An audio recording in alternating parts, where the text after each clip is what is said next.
Bueno, la verdad que a mis 50 años yo tendría que ser más duro de corazón que cuando lo era con 20. Estoy comprobando que es lo contrario.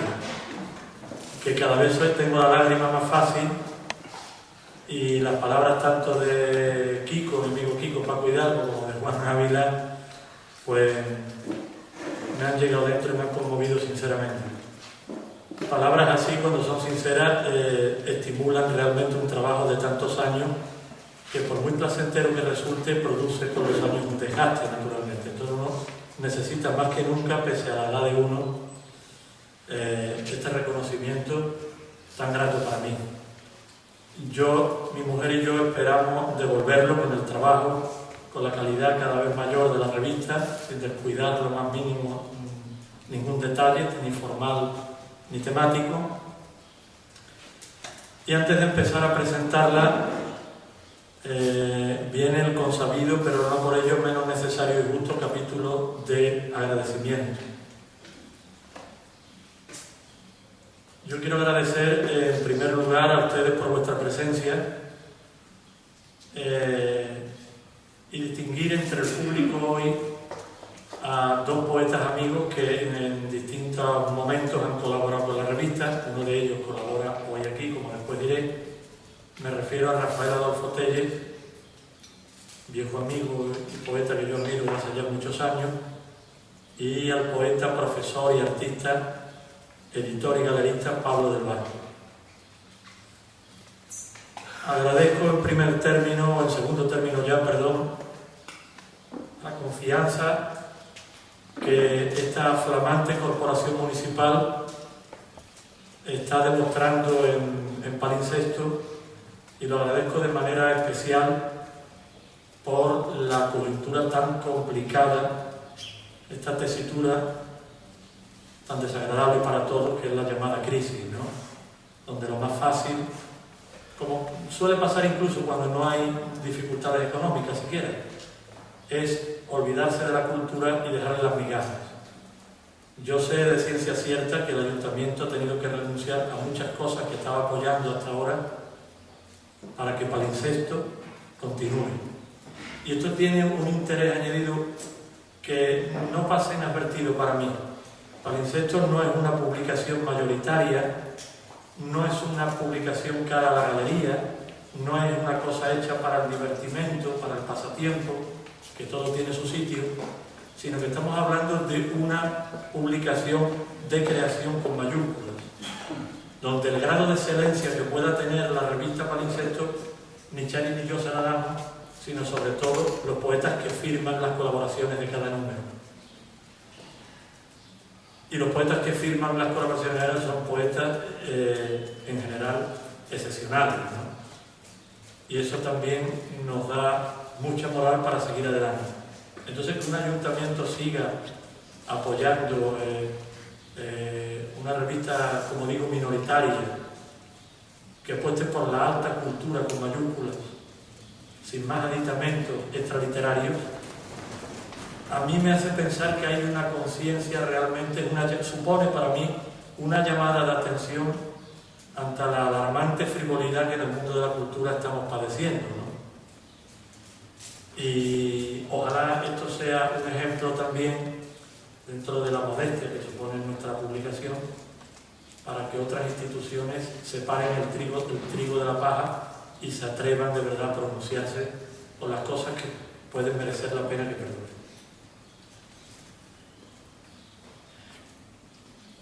Agradezco al ayuntamiento en las personas de Juan Ávila, de Ramón Gavira, que es con quien yo más frecuencia estoy tratando, porque es el delegado de Cultura, por su simpatía, su atención, por permitirme prácticamente hacer todo lo que yo le he propuesto, concederme todas las condiciones para seguir trabajando como siempre.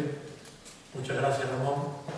Y también voy a agradecerle a una persona que hasta hace poco ha estado en el ayuntamiento y que yo sé que ha abogado porque la revista continúe, aunque ni a Ramón ni a Juan le habría hecho falta, me imagino, que a Fátima Álvarez Acal.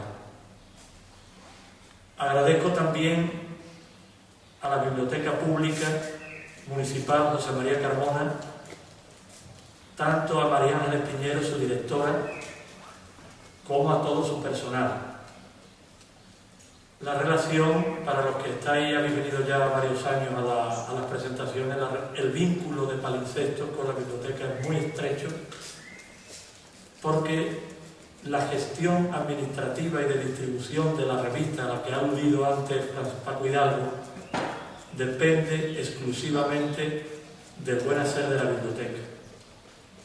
Y nunca se queda uno, siempre se queda, uno corto, si en cada año recuerda esto, porque sin esa labor probablemente no tendría sentido ninguno que hiciéramos una revista, por muy importante que fuera. Pues la revista se hace para que se lean y lleguen a las instituciones, a las bibliotecas, a las revistas y propicie el intercambio pertinente. Tanto Mariana como todo su personal están volcados con todo lo que yo le pido, son muy generosos, y prueba de ello es, por ejemplo, que está hoy aquí en la mesa de las revistas Rafael Jiménez, Rafa el Contacuentos, que pese a su tiempo de vacaciones, él no ha dudado en venir aquí y echar una mano para que las revistas puedan repartirse en este acto. Muchas gracias, Rafa. Y quiero agradecerle también a Félix Grande su presencia, porque para una revista de poesía no hay mayor aval que los grandes maestros la apoyen. Y la apoyen no solo con sus escritos, o con sus saludos, o sus cartas, sino con su presencia, ¿no?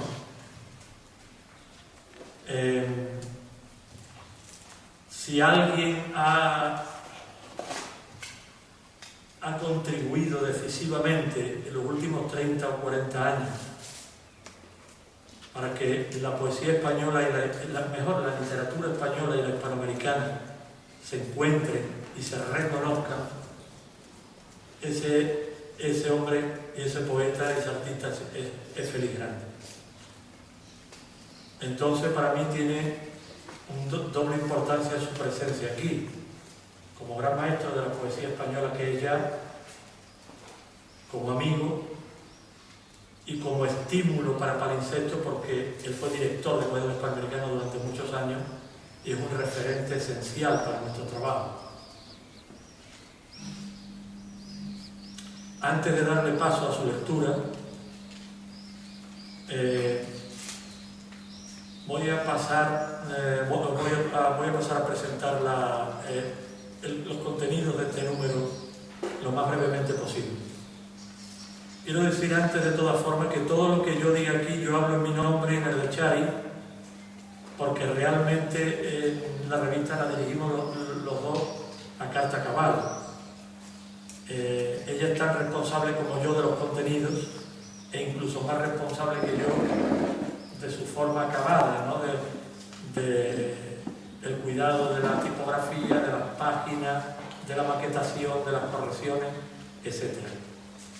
Ella fue quien me dio la idea, a ella se le ocurrió de dedicarle este número, el diseño, a la cúpula o a la bóveda de la Capilla Sixtina, a los frescos que pintó Miguel Ángel en su techo,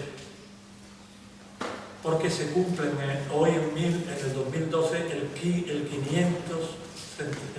500 años de que Miguel Ángel acabara de pintar la bóveda. La comenzó en 1512 y la terminó, la comenzó en 1508 y la terminó en 1512. Se llevó pintándola 4 años. En la solapa de las orejillas de la revista viene un soneto de los que escribió Miguel Ángel, en el que él cuenta el arduo esfuerzo, incluso con consecuencias físicas para él, que le supuso pintar los frescos de la bóveda. Es interesante esta vinculación con Miguel Ángel esta vez, porque en la portada que diseña, como siempre, Carmen Herrera, hay una alusión a el techo anterior a los frescos de Miguel Ángel, que era un techo azul con estrellas doradas, de una capilla paleocristiana, de manera que de alguna forma en el techo de la Capilla Sixtina hay un palimpsesto. Los actuales frescos de Miguel Ángel, lo que está debajo, que es el cielo azul con las estrellas doradas. La revista siempre, bueno, empezó preocupándose en general, hace ya muchos años, por la poesía hispanoamericana, especialmente por la traducción y también naturalmente por la poesía española, sobre todo por aquellos poetas que no estaban tanto en el candelero, que no aparecían en todas las revistas, ¿no? Con el tiempo nos hemos dado cuenta que hay tal vorágine poética en el presente, es tan fácil dar gato por liebre en la estética actual, que tanto Chari como yo tenemos necesidad cada vez mayor de mirar hacia atrás. Y sin abandonar la atención por los poetas de hoy. De hecho, hay dos poetas, un poeta de Cádiz, que se llama José Ramón Ripoll, musicólogo, director de la revista Atlántica de Poesía, y un poeta colombiano del año 74 que se llama Federico Díaz Granado. Cargamos las tintas sobre todo en poetas de generaciones anteriores o incluso de siglos anteriores. Porque se vive con tanta rapidez que es muy importante a las nuevas generaciones llamarle la atención sobre los poetas que, habiendo hecho una obra significativa, no han influido demasiado o hoy por hoy no son leídos como creemos, Chari y yo, que merecen ser leídos. En esa línea llevamos varios números, empezando por el libro, que se lo dedicamos a una poeta venezolana llamada Enriqueta Arbelo Larriba, marginal ya incluso dentro de la literatura del siglo XX, de la poesía venezolana, y que ha hecho una obra muy singular. Ella nació en el año 1886 y murió en 1962 en la provincia de Barinas, en Venezuela. Curiosamente, hasta el año 30, ella no conoce la capital, Caracas, y hasta el año 48, 14 años antes de su muerte, no se afinca definitivamente en la capital. Quiere decir que hace su obra, o parte de su obra, prácticamente en la provincia y sin interlocutores intelectuales. Pero eso no invalida lo más mínimo su obra.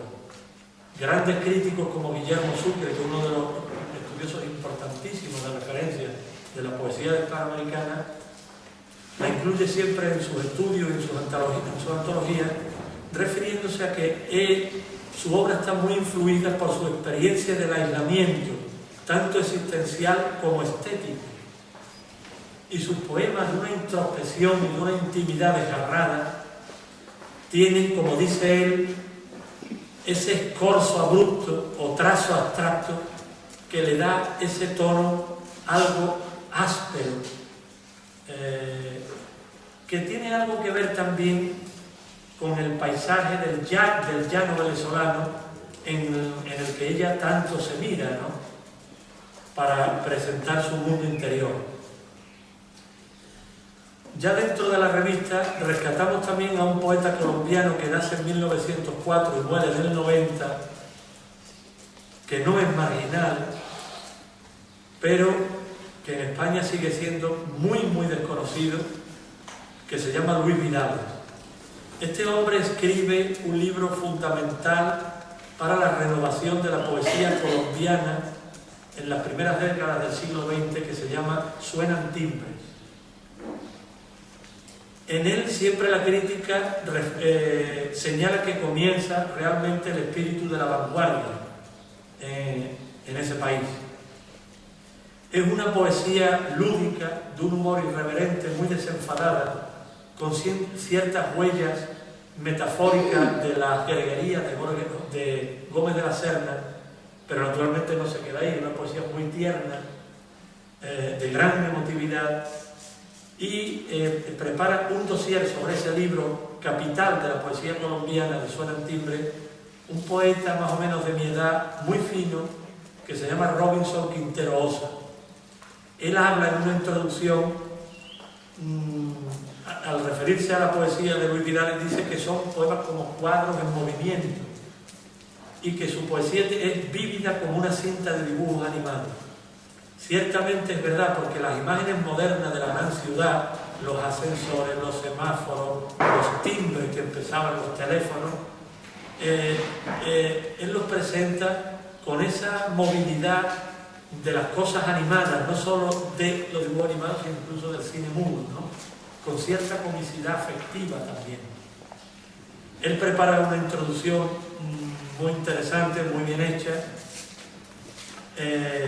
Elige 15 o 20 poemas, no recuerdo exactamente, porque el libro es muy extenso, por eso no lo hemos podido publicar en la colección Palimpsesto de Suena el timbre, e incluye también una entrevista de una poeta muy importante que Palimpsesto ha publicado ya en varios números anteriores, que ya murió, que es María Mercedes Carranza, que llegó incluso a visitar Carmona cuando se intentó a principios de este siglo fundar una casa de los poetas de la provincia en Carmona, y ella vino.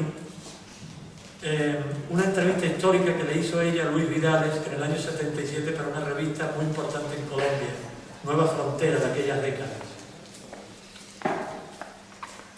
En el capítulo de la traducción, como siempre, esta vez, tan generoso como siempre, Pablo del Barco nos ha traducido a un poeta también de los mismos años de Luis Vidales, más o menos, otro gran renovador de la poesía en lengua portuguesa. Este es concretamente brasileño, perteneciente a la generación, hoy ya de referencia equiparable a la del 27 en España, más o menos. Poetas como Murilo Méndez o Manuel Bandeira, me refiero a Casiano Ricardo. Pablo del Barco nos introduce su poesía, poemas de sus distintas épocas, para que veamos la evolución estética de su obra hasta llegar a la poesía concreta o incluso visual de su última época. Y complementando la poesía de Casiano Ricardo, publicamos un ensayo del poeta Eugenio Montejo sobre él, sobre todo sobre sus reflexiones estéticas de vanguardia, porque Casiano Ricardo, según Eugenio Montejo, fue un gran teórico de su generación. Y él explica muy bien las ideas, a veces incluso heterodoxas, yo diría a veces incluso revolucionarias, para la época, incluso para hoy más todavía, de Casiano Ricardo.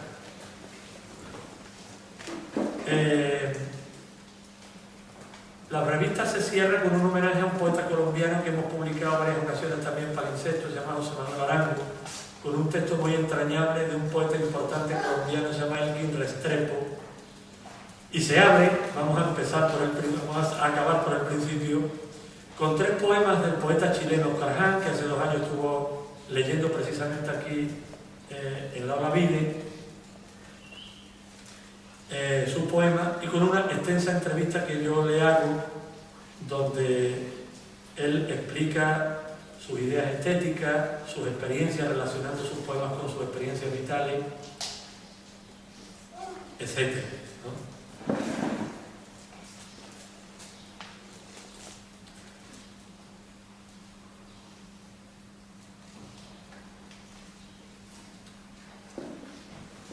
Siempre me preocupa el olvidarme de alguien y después me voy a casa cuando se me olvida, porque le doy mucha importancia a las personas que de una u otra manera han colaborado con que este número continúe, con que la revista siga y este número se haya salido, ¿no? Yo creo que no me olvido de nadie.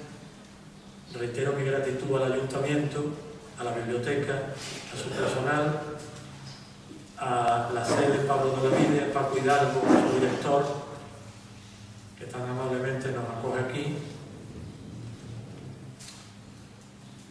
y a Félix Grande, quien voy a presentar ya sin más demora.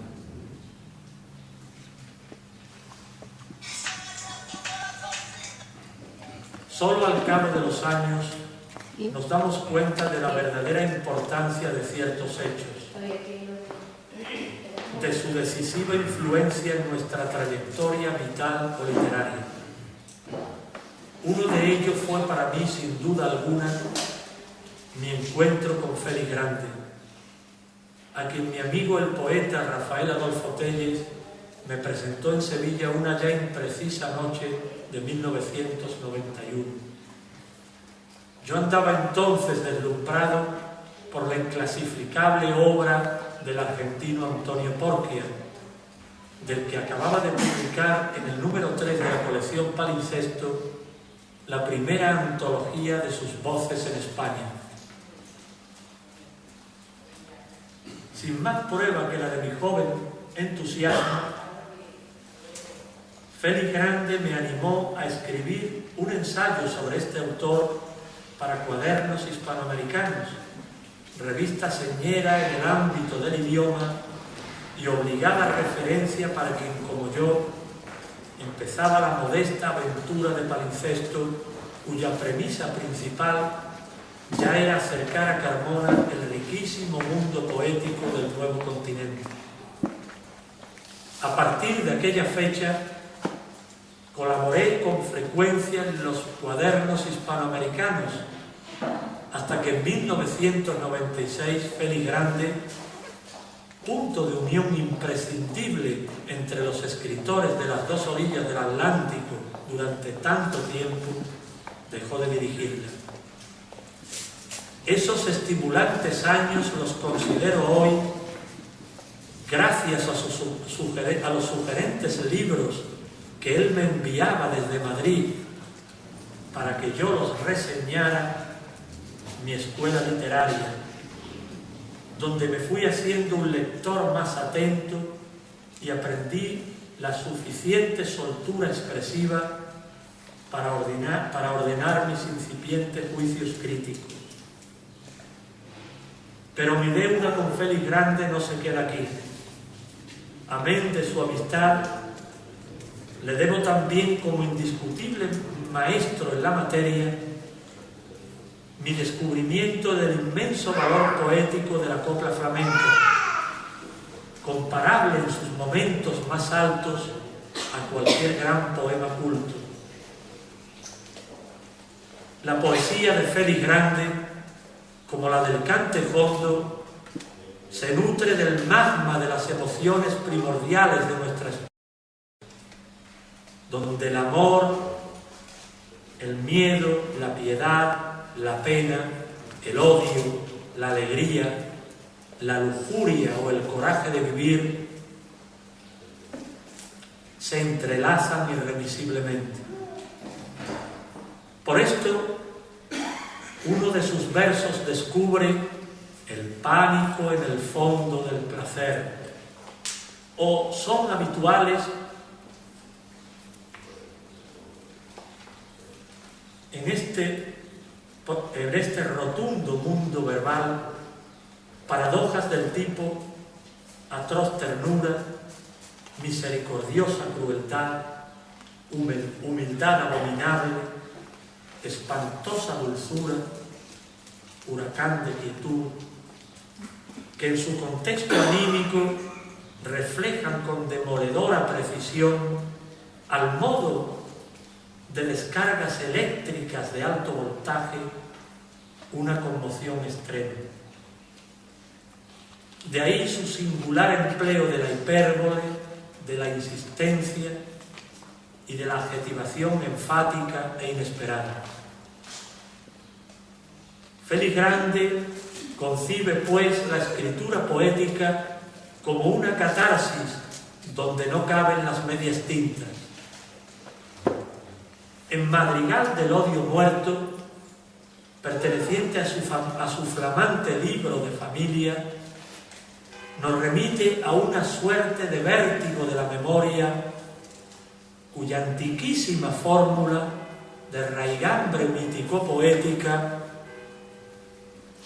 suena aquí con extraordinaria novedad entre la súplica y la rebeldía contra el olvido.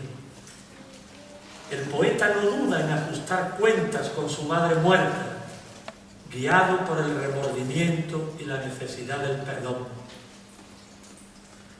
acomódate en tu mecedora de tierra, aparta de las cuencas de tus ojos los gusanitos, los escarabajos, la mansa podre de la eternidad, y mírame despacio, con amor, lo necesito, ya soy viejo, y no quiero morirme sin explicarte cuánto te he querido, chapoteando en aquel charco de odio.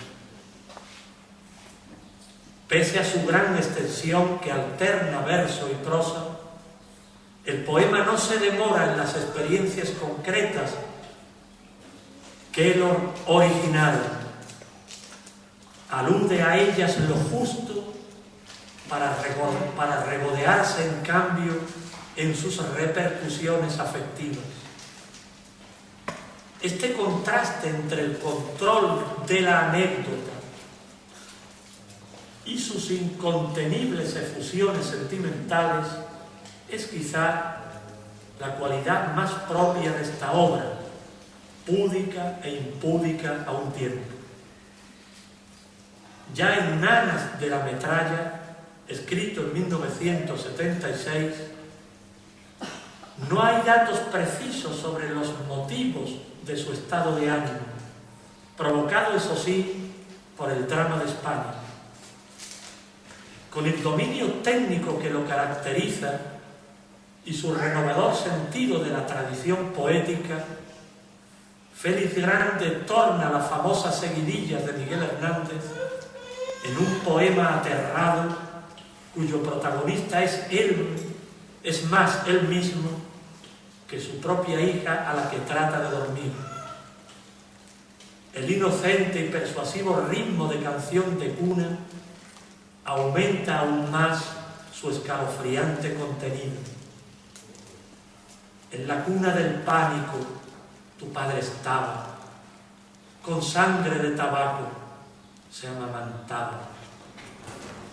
Duerme en tu nido, tu padre está velando, despavorido.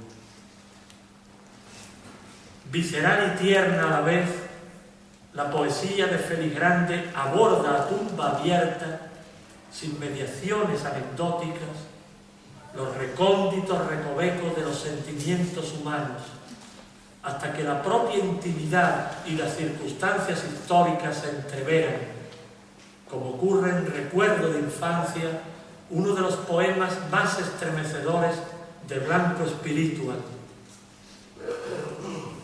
en el que las terribles noticias de la prensa recuerdan al poeta su niñez de cabrero y la sangre manando de los animales sacrificados. Hoy el periódico traía sangre en volumen considerable, y mientras leo pacientemente, civilizadamente, el intento de justificación de esos destrozos escritos de sutil manera, recuerdo vacas, cabras, chotos, la gran morza en el suelo, y recuerdo, imagino, pienso que unos cuantos carniceros continúan desollando, troceando, pesando en sus básculas, haciendo su negocio mediante esos pobres animales sacrificados. Ambas escenas, la del periódico y la de la memoria, se iluminan mutuamente hasta que la segunda deja de ser la mera comparación de la primera para adquirir en los versos un desarrollo polisémico. Nacido en 1937, en el seno de una familia humilde, en plena guerra civil, su entorno y la aciaga época en que creció fomentaron en Félix Grande su dosis de fatalismo, su exacerbado sentimiento de indefensión y, en definitiva, su visión fatídica del destino humano. Se diría que él es uno de esos artistas amamantados en la pesadumbre a los que se refiere en El abogado del poema de Puedo escribir los versos más tristes esta noche. Sin embargo, Félix Grande, como todo poeta verdadero, nos recuerda que solo quien asume a fondo su dolor sabe agradecer sin paliativos esos momentos de plenitud que nos regala la vida y que en su obra alcanzan su máximo sentido en la pasión amorosa. Por esto, su ancestral desconcierto, el mismo que hereda del hombre de las cavernas, no le priva del puro asombro de existir que también sentirían nuestros remotos antepasados. Asombro y compasión por sus congéneres, lección que sin duda aprendió de sus maestros, Antonio Machado y César Vallejo. Poesía, pese a todo, del coraje de vivir, narrativa y lírica, en la que el romance y el soneto, formas tradicionales por excelencia de nuestras dos vertientes creadoras, la popular y la culta, se harían con el verso libre y el poema en prosa de largo aliento en este vasto mundo expresivo en el que casi todos los registros y tonos imaginables caben. No en vano, Félix Grande es, a mi parecer, el poeta español contemporáneo que, contradiciendo abiertamente reductoras teorías lingüísticas de la modernidad, más fervor y confianza muestra por la fuerza significativa del lenguaje, por su belleza y capacidad de consuelo, al punto de sentir por las palabras un profundo respeto y considerar a la poesía junto al amor un milagro.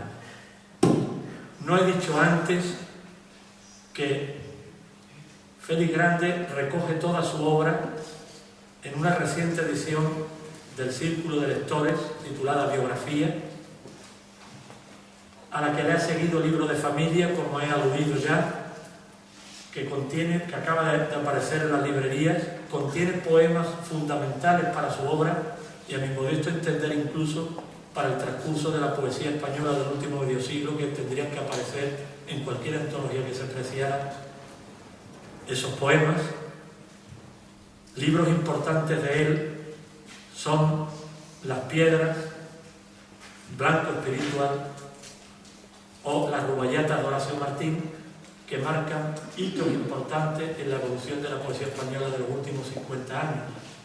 Él es además narrador, un gran ensayista, un maestro al que le debemos el conocimiento exhaustivo de la historia del flamenco y del valor poético, como he dicho ahora hace un momentito, de la copla,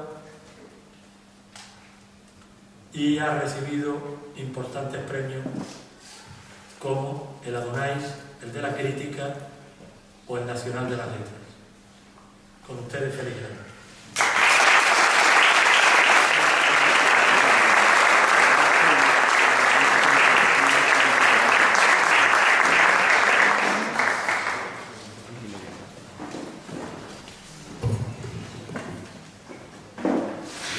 Buenas noches. Gracias a todos por acompañarnos. Gracias a Juan y a Paco por su amistad e incluso también por sus elogios. Gracias a Franz, que es abrumador.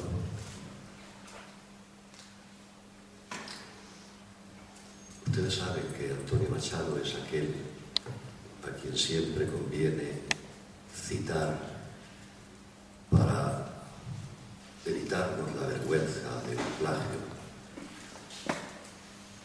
Don Antonio pensó y habló sobre todo cuanto nos ocurre de esencial en nuestra vida. En algún momento, ustedes saben que los grandes poetas tienen superpoderes. Y don Antonio, en el primer tercio del siglo XX, con sus superpoderes se asomó al futuro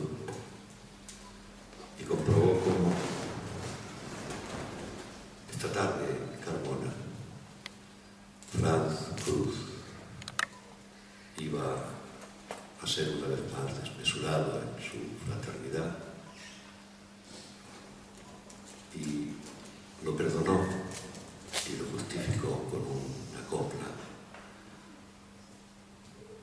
que dice: a las palabras de amor les sienta bien su poquito de exageración. Lo que le pasa a Frank Cruz es que me quiere mucho, yo a él también, y entonces exagera. De sus exageraciones no puedo ni debo hacerme cargo, pero de su afecto sí me hago cargo. Y creo que lo quiero tanto como él a mí. Un poco más, porque yo, al quererlo a él, quiero simultáneamente, de una manera inseparable, a Xavi.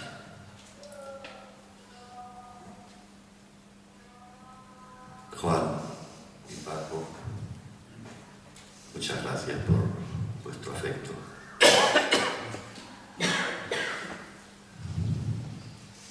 Yo tenía pensado, por mi propia cuenta, sin que nadie me lo hubiera pedido, que esta tarde, además y antes de leeros unos poemas, asestaros la lectura de unos poemas, tenía pensado hacer un elogio de la revista, porque sabía que se presentaba allí este número de Palimpsesto.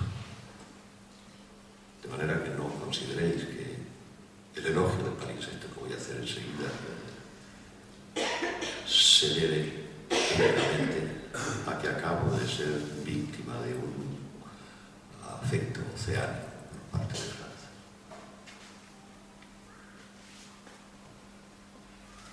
Veréis, ustedes saben que Paco Lucía llegó, dio una patada al suelo y 2.000 o 3.000 aprendices de guitarra flamenca nos fuimos a la cuneta para siempre. Cuando yo me di cuenta de que ya estaba en la cuneta, cerré la guitarra con llave, nunca más volví a abrirla, nada más que para afinarla y volverla a acordar, y de esto hace ya más de 30 años. Hice lo que debía, a rajatabla, como el que deja de fumar.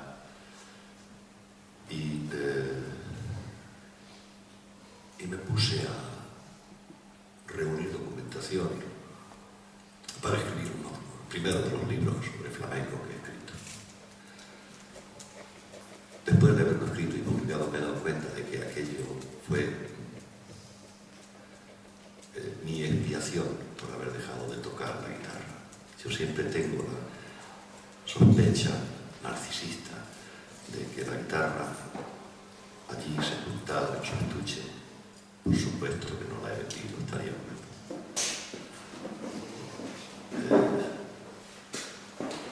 Me reprocha que la haya dejado de tocar, y me lo reprocha tan en serio que en ocasiones tengo la sensación de que mis manos se están convirtiendo en muñones.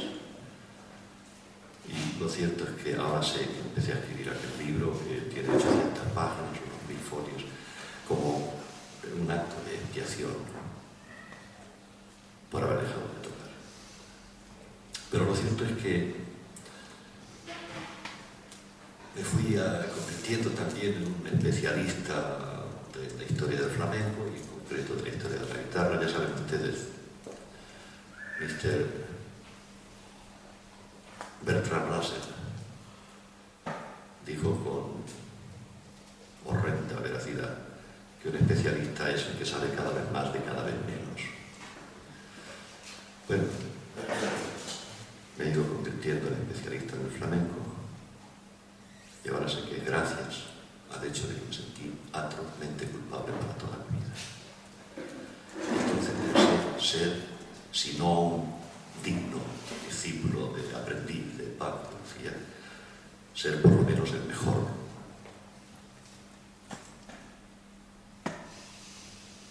Estudioso de la guitarra. No pude. El mejor se llama Norberto Torres, ha escrito varios libros, sabe de la historia de la guitarra flamenca muchísimo más que yo, de manera que ni como guitarrista ni como estudioso, así es la vida. Bueno, pues Palimpsesto.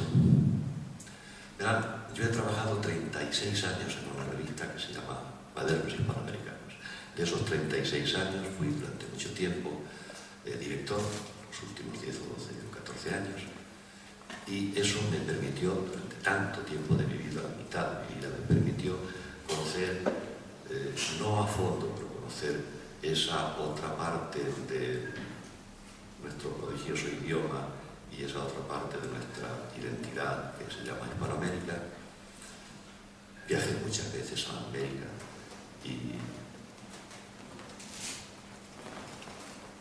durante un tiempo también he creído que yo era una de las personas que más sabía sobre poesía hispanoamericana. Pues también en esto es razón. Franz Cruz es una especie de Paco de Lucía de la poesía hispanoamericana, así que ni dirijo la revista, ni sé más que nadie de la poesía hispanoamericana, sabe más que yo. Y pues muy bien, excelente.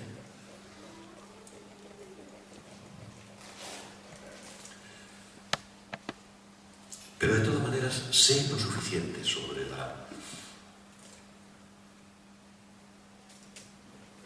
tsunami de la poesía en Hispanoamérica, la nuestro, admirable idioma, como para medir en su proporción justa todo cuanto sabe y ama a esa poética Franz Cruz. Ahora tengo que decirles a ustedes que esta revista, Palimpsesto, en el contexto de la celebración de la poesía hispanoamericana, poesía en español, en toda Hispanoamérica, es posiblemente la mejor revista, la revista más abierta, con mejor conocimiento, con más beligerancia en la defensa de los grandes poetas americanos, de cuantas existen en todo el idioma. Lo que me obliga a felicitar, a expresarle mi gratitud a las sucesivas corporaciones del Ayuntamiento de Carmona por apoyar esta lectura y a felicitar a esa criatura indivisible que se llama Chari Franz Cruz de Carmona, porque esta revista es un acontecimiento en la historia de la comunión del idioma español. De manera que, Chari, Frank, os felicito, porque es mi deber, porque es mi gratitud y porque es mi alegría. Y en los últimos años, la revista Palimpsesto ha sido también pionera en la celebración de otra poética, no menos fastuosa, pero mucho más clandestina. Es la poesía flamenca. Ya hablaremos otro día de la poesía flamenca, de Paco de Lucía, todo esto. Trataré de no ser demasiado duradero. Saben ustedes que Mr. Oscar Wilde decía que la conferencia es el único género literario absolutamente imperdonable. Ustedes están siendo víctimas desde hace ya unos minutos de este desafuero. Trataré de ser más breve después, pero ahora sí quiero decir que los celebradores, los defensores beligerantes de la poética flamenca son muy pocos. Llegaron primero Ricardo Molina, un poco de refilón Federico Alberti, después Fernando Quiñones, José Manuel Caballero Monal, Manolito Ríos, un profesor de filosofía de la Universidad de Murcia, Pepe Martínez Fernández, el señor Canoso que nos habla, y Franz Cruz. Puede haber uno o dos más, pero no más. Lo que no deja de ser patético para la mirada de atención hacia la poesía, no para la poesía flamenca. Por cuanto la poesía flamenca es una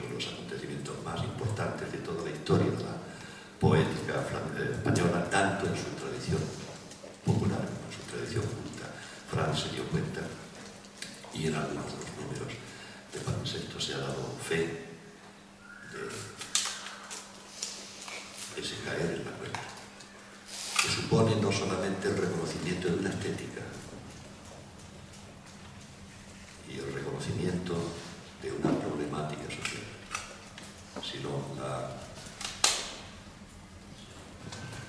edificación de una moral, de una forma moral de leer la poesía. Pues sí, esta es una ciudad pequeña, esta es una revista no muy conocida, excepto en los lugares en donde tiene que ser conocida. Ya se ha dicho aquí, en muchísimos lugares de Hispanoamérica se pronuncia Palimpsesto y se ponen las orejas de pie. Pues aquí es donde se está produciendo la celebración de la otra inmensa orilla del idioma español y la reivindicación urgente, fulminante, de uno de los acontecimientos más importantes de la historia de la palpitación poética en español. Os felicito a todos por tener esta revista en Carmona.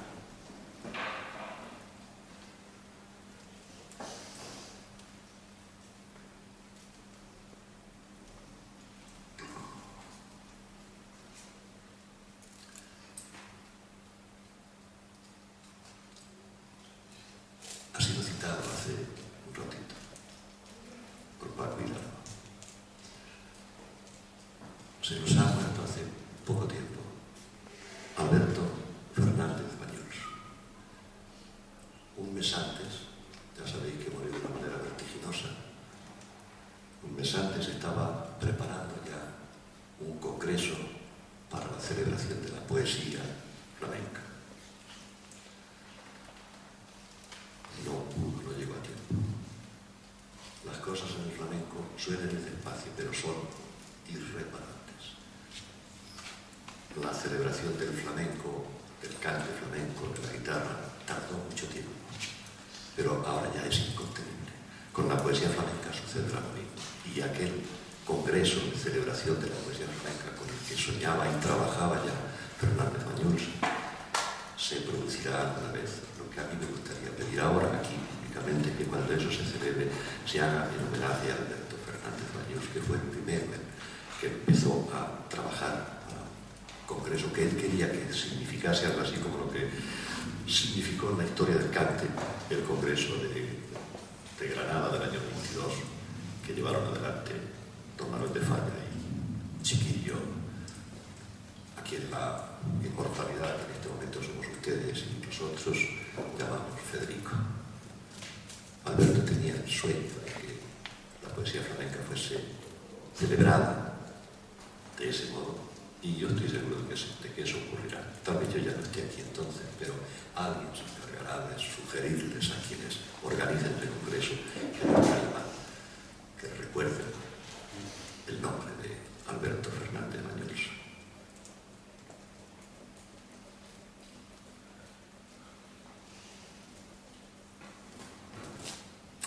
Bien, me voy a poner a leer poemas, pero voy a hacer una cosa que no se debería hacer, pero a mi edad ya imagínense. Le voy a decir un poema flamenco, lo que significa que todo lo que venga después va a estar en grado de tentativa. El poeta flamenco generalmente, casi siempre anónimo y generalmente analfabeto, es capaz de llegar con 24 sílabas a unos niveles de expresión, de lujuria expresiva y de grandeza emocional, a lo que don Francisco de Quevedo, un César viejo y servidor cogidos de la mano, a veces ni siquiera alcanzamos. Espero terminar este recital, este diálogo con ustedes, con un poema cuyo protagonista sea mi mujer. si acaso luego me desvío, se lo cuento ahora. Mi mujer y yo llevamos juntos 54 años.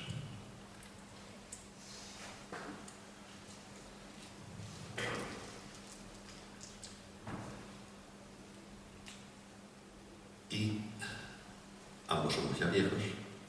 Como ustedes ven, yo tengo la cabeza enterrada en canas.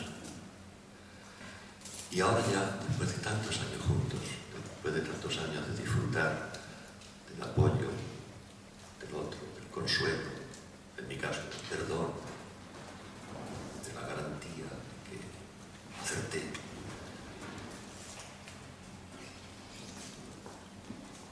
después de tantos años, ya nos damos cuenta de algo que es muy severo. Ya les he dicho antes que llegó Paco de Lucía, dio una patada y terminó con la afición, o mejor, con la frivolidad que 2 o 3 mil aficionados a la guitarra teníamos. Yo además tuve la inmensa fortuna de ser amigo de Paco de Lucía, casi hermanos, y ahora lo sé, lo que tuve que pagar por ser amigo muy serio, muy verdadero de Paco de Lucía fue dejar de tocar la guitarra. Ese es el precio. Y hay que pagarlo por decisión. Pues bien, el precio que Francisca Aguirre y yo tenemos que pagar por haber vivido toda la vida juntos y habernos, el precio que yo tengo que pagar y haber sido consolado, es que ahora sabemos los dos que uno de los dos se va a morir el primero. Y que el que se quede aquí se convertirá en un alma en pena. Este es el precio. Ahora sabemos los dos que en esta vida todo tiene su precio y las cosas importantes tienen un precio caro. Y el precio que había que pagar por tanta vida juntos era ese, saber que uno de los dos morirá el primero y el otro delante de una tumba. Si me toca a mí, pues posiblemente viviré poco y me marcharé alegremente con ella. Bien, este era el precio. Pues bien, hace más de un siglo, posiblemente a finales del XIX, cuando se estaba creando la poética flamenca, un poeta flamenco, previsiblemente analfabeto, desde luego anónimo, por lo tanto no me puedo llevar flores a su tumba, no puedo deciros su nombre, que también tenía superpoderes, como don Antonio Machado, se asomó por una ventana al tiempo futuro y se dio cuenta de que Félix Grande y Francisca Aguirre habían llegado hasta la vejez durante más de medio siglo juntos y necesitaban expresarlo de un modo absoluto e irreparable. No he encontrado en toda la historia de la poesía de tradición culta ninguna forma expresiva que cuente esa necesidad de contar ese más de medio siglo. Aquel poeta con superpoderes, al que Dios tenga en su gloria, vio la angustia que yo tendría, por ejemplo, tratando de contarles a ustedes lo que significa vivir con Paco Aguirre durante más de medio siglo. Y dejó 4 versos que escuché hace poco en la peña flamenca Enrique Belliza, en Cádiz, cantado por tientos. Y esos 4 versos, que son un poco el emblema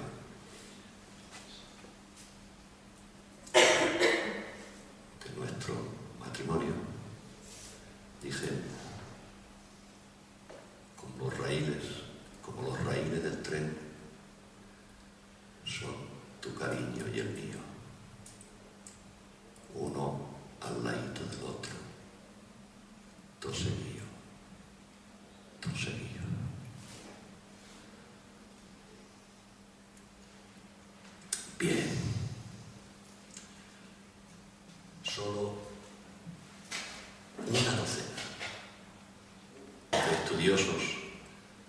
y de deudores de la poesía en lengua española se han dado cuenta de la grandeza de la poesía flamenca.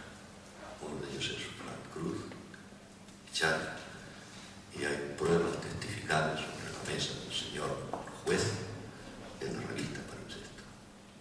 También lo felicito por esto.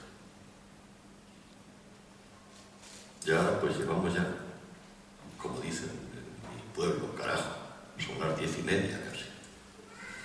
Llevamos una hora ya, larga. Bueno, pues tendré que hacer de tripas corazón y cumplir la promesa que les he hecho, que es ser breve, por lo menos en esta segunda parte de mi intervención. No seré tan breve como aquel conferenciante que dijo: señoras y señores, seré breve, he dicho buenas noches. Pero tengo que ser breve.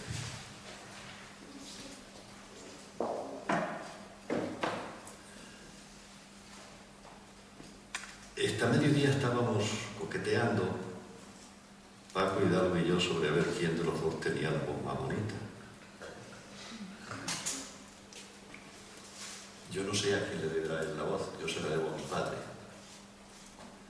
Mi padre, por cierto, se ha dicho 2 veces aquí la palabra solsticio de verano. Es verdad, ayer, 21 de junio, fue el solsticio de verano, el día que empieza el verano y, en consecuencia, el día más grande del año. Pues bien, ayer, 21 de junio, hizo 102 años que nació mi padre, que se llamaba Félix Grande. Ustedes imagínense la alegría que tengo yo para toda mi vida sabiendo que mi padre nació en el día más grande del año. Yo no, pero mi padre sí. Y además tenía una muy hermosa voz. Una mañana que tenía que ir el domingo a pasar la mañana con él y a comer luego con él y con mi madre, hablé con él por teléfono para decirle que me retrasaba una hora y estuve charlando con él. Había habido hacía poco un atentado de esos bichos, la ETA. Hablamos de eso un rato y cuando colgué el teléfono le dije a mi mujer: Paco, que con los años que tiene mi padre le faltaba muy poco para morir. Y qué voz tan bonita tiene. Y cuando ya finalmente a la media mañana de ese domingo nos fuimos para allá, salí a acompañarlo. Ya daba entonces su paseo recomendado por el cardiólogo, ya había tenido un par de percances en sus arterias coronarias, también he dado problemas coronarios, ya tengo 2 hoyecitos aquí preciosos que me han, seguro que me alargan la vida. Y le dije, padre, mira, esta mañana después de hablar contigo le he dicho: Paquita, esto, tanto, qué voz más bonita tiene esta. Y me dijo, mientras caminaba haciendo su paseo cardiopático, me dijo: sí, esa voz la has heredado tú. Dije: sí, padre, te la agradezco. Y me miró, dio un codazo así. Me dijo: la habrás aprovechado. Pues yo no sé lo que habrá hecho Paco Hidalgo, pero yo he aprovechado todo lo que he podido. De manera que esa es una buena razón para que el primer poema que os lea pues aparezca mi padre.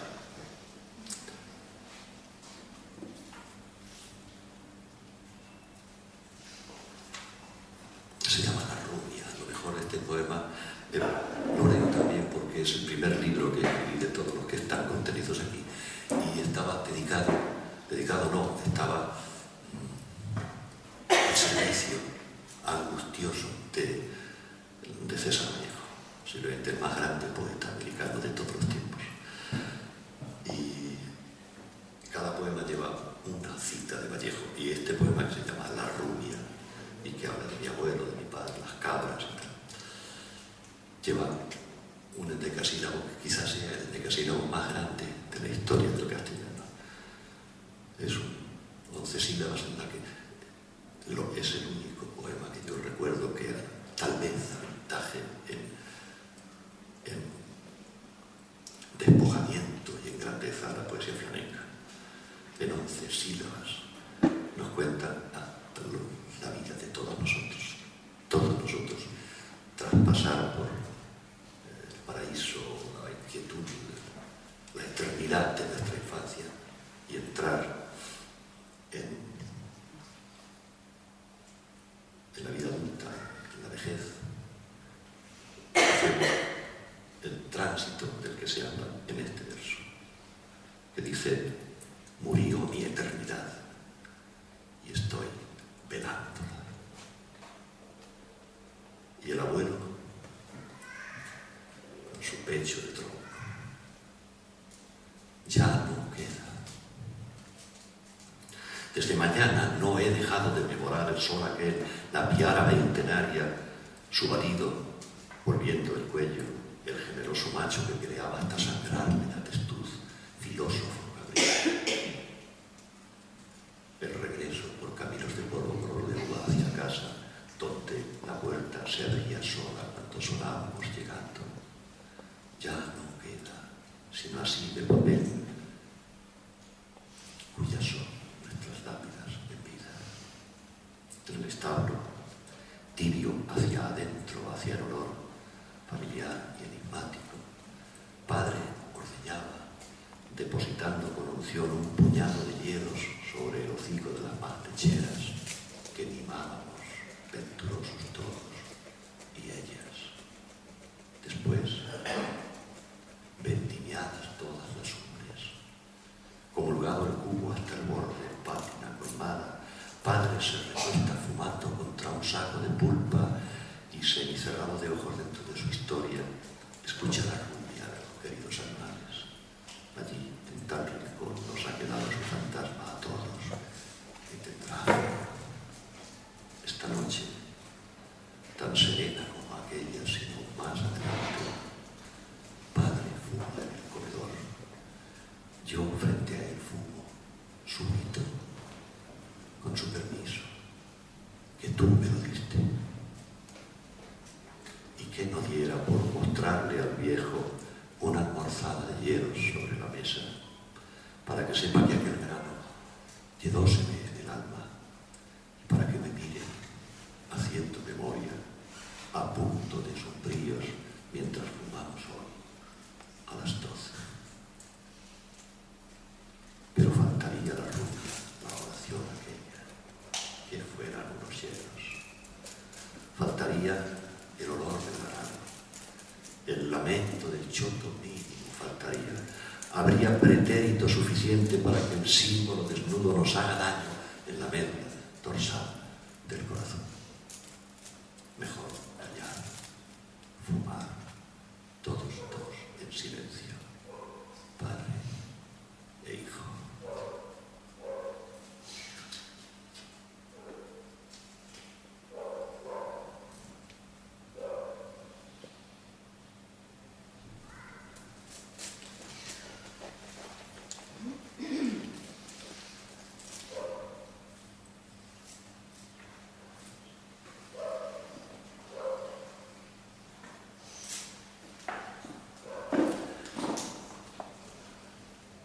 Franz ha elogiado un poema que escribí hace unos 45 años o una cosa así. Hay gente tan afortunada que dice: caramba, de todo ya hace 10 años. Para mí, de casi todo hace ya 30 o 40 años. Pues hace muchos años, en el año 66. Había una guerra que se llamó la Guerra de Vietnam, a la que, por cierto, la voz popular llamó la Guerra Sucia. Ahora sabemos que todas lo son.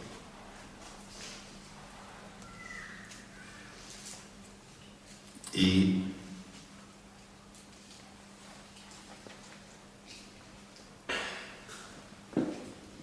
se decía de, no recuerdo qué presidente norteamericano, que era tan tonto que no sabía caminar y mascar chicle a la vez. Bueno, pues yo parece que no sé hablar y buscar una página.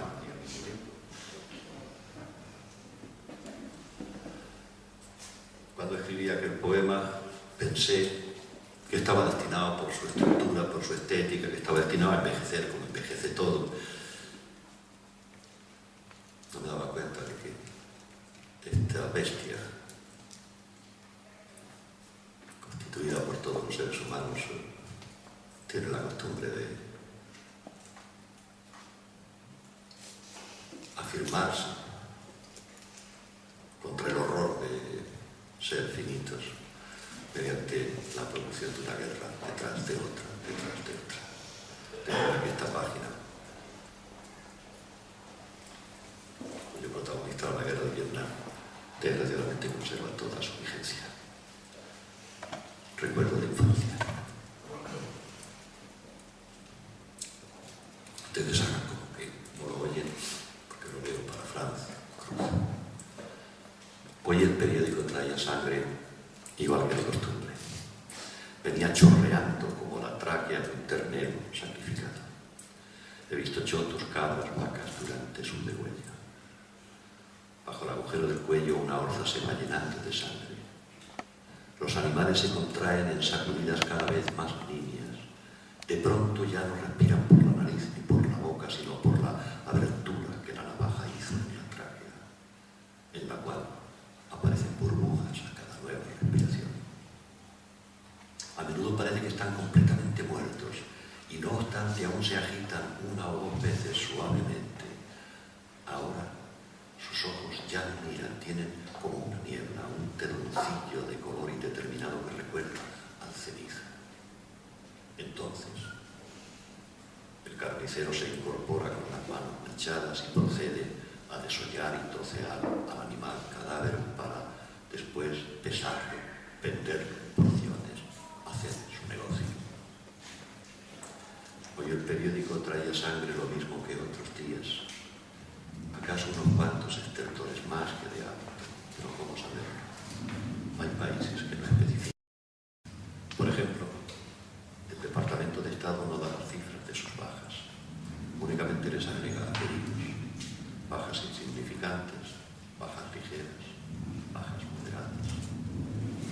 Hoy el periódico traía sangre en volumen considerable y mientras leo pacientemente, civilizadamente, el intento de justificación de esos destrozos escritos de sutil manera, recuerdo vacas, cabras, chotos, la gran orza en el suelo, y recuerdo, imagino, pienso que unos cuantos carniceros continúan desollando, troceando, pesando en sus básculas, haciendo su negocio mediante estos pobres animales sacrificados.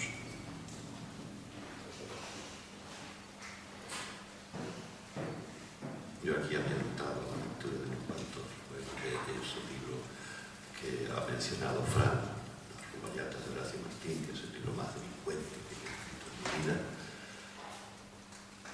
Pero creo que, vamos a ver, yo leo una cosita al final, no leo nada.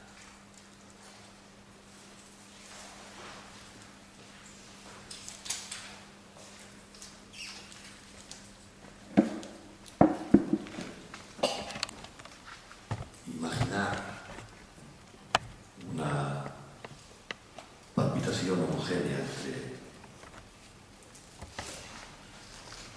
la gratitud del cuerpo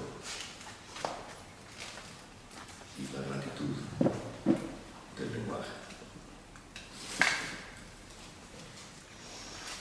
Eres misteriosa y hermosa, igual que la palabra origen. Eres milagrosa y rotunda, igual que la palabra plenitud. Eres poderosa y veloz, igual que la palabra energía. Eres lúbrica y eres solar, igual que la palabra verano. Tú eres un lenguaje perfecto. Contigo todo tiene nombre.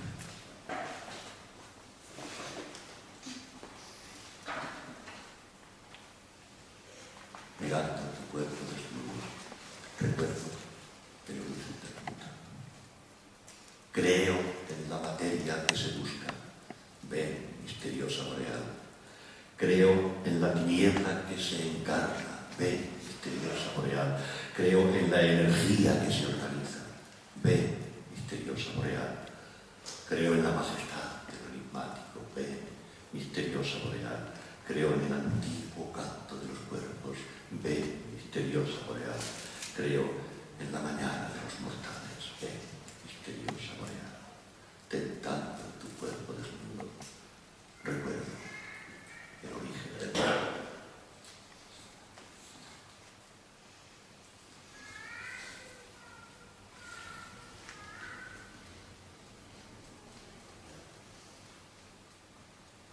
Carezca yo de ti,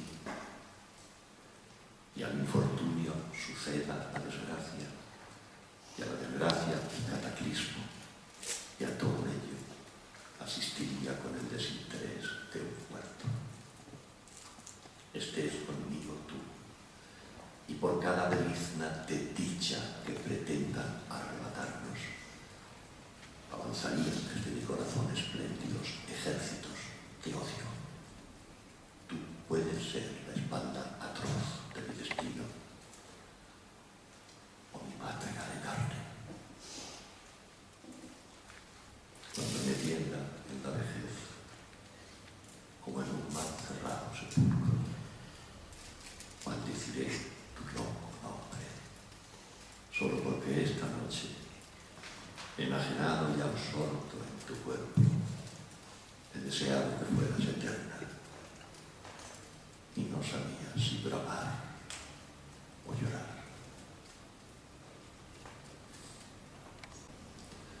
El tacto y el olfato y la lengua y la vista junto a tu cuerpo son maneras de nacer. El hombre es taciturno y nace para ser desgraciado, perdido, sin nada que lo asista. Y esto es horrendo, inicuo. Y no hay quien lo resista si no puede mirar, tocar, besar, lamer, morder.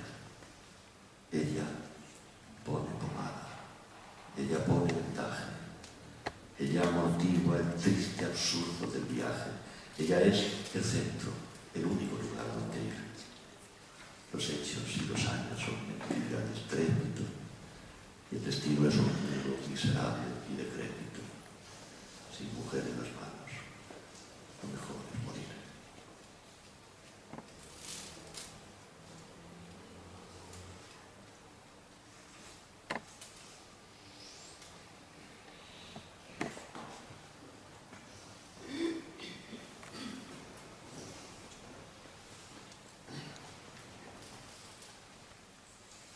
Solo son verdaderas las palabras irreparables. El amor es precipitado. Por cada palabra de astucia, de paciencia o temor, de incertidumbre o de cautela que manche a nuestra boca, un amante en su tumba se volverá de espaldas, coronado de asco. Ten respeto al descanso de los muertos. Comprométete o calla. Ven o vete.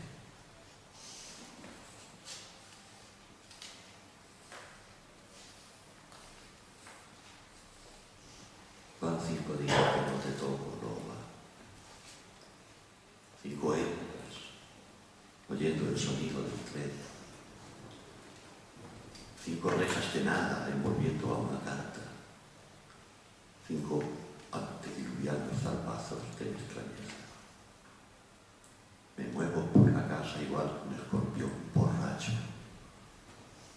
Corroboro que el trabajo es mentira, que es vida falsa cuando no incluye tu presencia, que hasta la espera es pan de desconsuelo, que hasta estas frases con que apostrofo a tu vacío son hielos apagados y casas de ceniza. Vuelve, loba, regresa.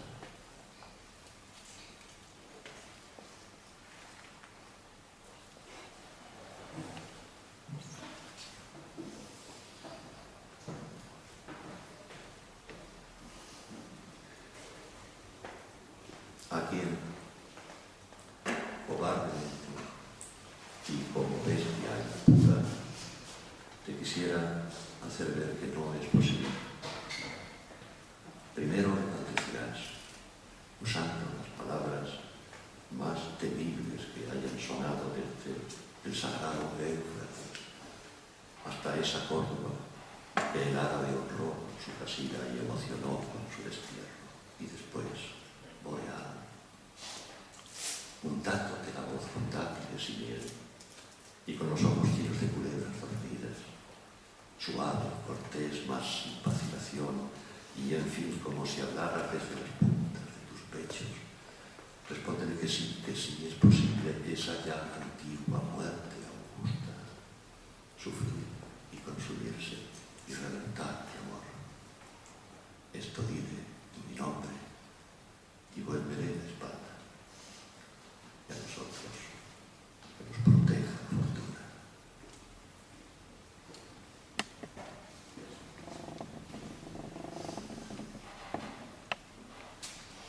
Por entre la tiniebla de la edad,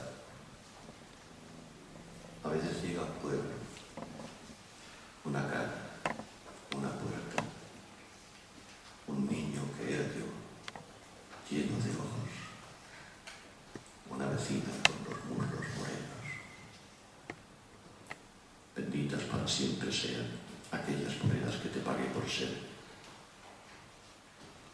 mi corruptora.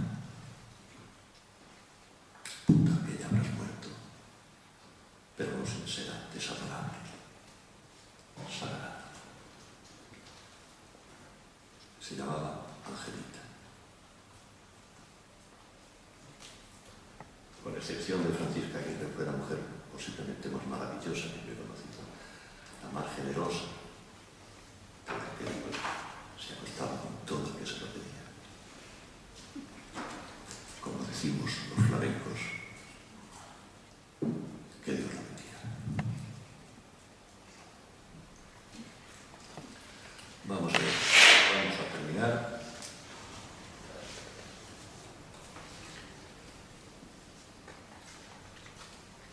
También Franz, que aunque no lo hayamos visto con los ojos, realmente me está llevando de mano toda la tarde, ha recordado un poema que empecé a escribir absolutamente en el centro de la dignidad del terror, una noche, creyendo que estaba solo en el mundo, excepto la presencia del culto de mi hija dormida.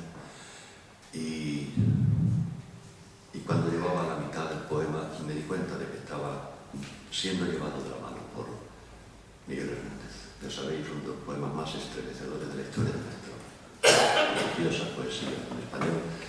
Se llama Nanas de la cebolla. El poema que escribió en la cárcel cuando su mujer, Josefina, le comunicó en una carta que su hijo era feliz comiendo pan y cebolla. Aquella noche, muchos años después, todos estábamos también en una cárcel. Fue la noche del 24 de enero de 1977, durante la cual unos pistoleros fascistas entraron a un despacho de abogados laboralistas en la calle de Atocha, en Madrid, y dejaron un montón de muertos y heridos. Nanas de la metralla. Tiene 11 años. La vida de mi hija tiene 11 años. Una fuente de asombro con 11 caños. Esta mañana le asombró lo que llaman la raza humana. No comprende a los lobos, no los comprende. Amada esa ignorancia que la defiende. De punta a punta piensa en la amada muerte y me pregunta. Ella no entiende el crimen. Yo tampoco. Hay algo purulento y sucio y loco, pero no puedo decirle ni siquiera que tengo miedo. Trato de distraerla con gran cuidado. Después me encierro solo, desesperado. Penosa ciencia la de ir zurciendo rotos a su inocencia. Me levanto a mirarla de madrugada. Su rostro es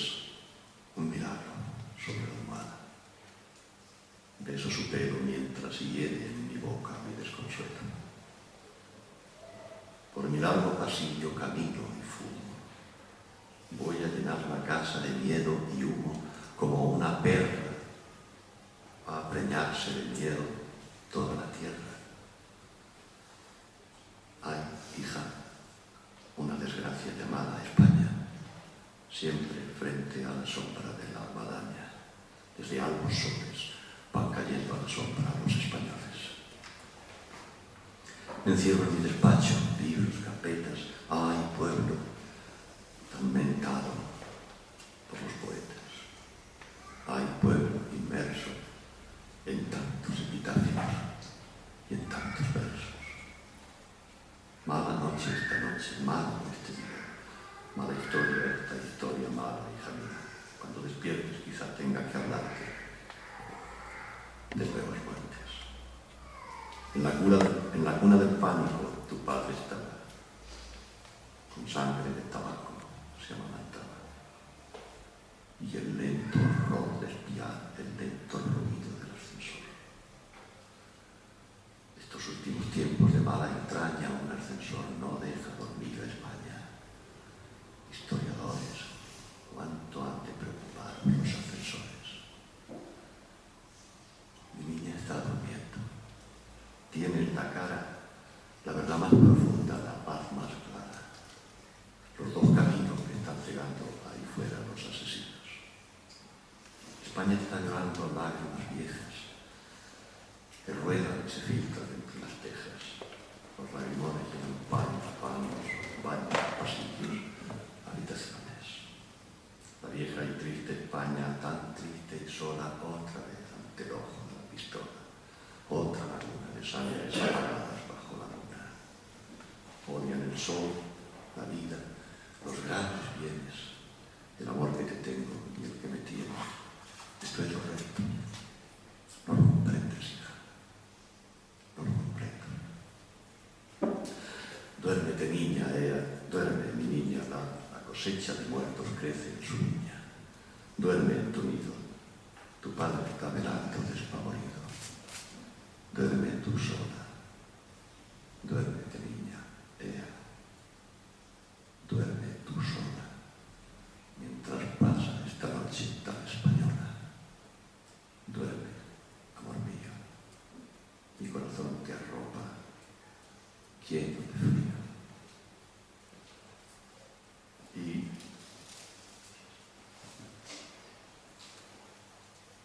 leo el último poema, pero primero un soneto cortito, como es tradicional, ustedes ya saben, que es la última página con la que he querido cerrar esta edición de biografía.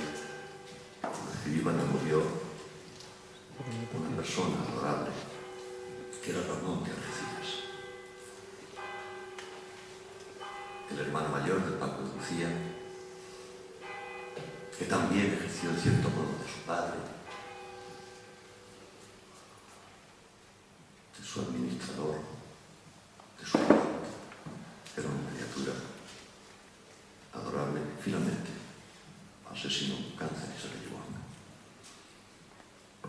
Escribí esto para mandárselo a Paco, se llama Ramón de Algeciras, y dice: como su vida entera fue un romance de valentía, la miró de frente, pensó: no voy a dar diente con diente, esto es tan solo el último percance. Encargó a su memoria hacer balance y ella le dijo: todo fue decente. Pensó en sus hijos, su mujer, su gente. Sonrió de amor en medio de su trance. Afrentada, con prisa y malos modos, la muerte le arrancó tiras y tiras sin poderle arrancar la dignidad. Adiós, Ramón.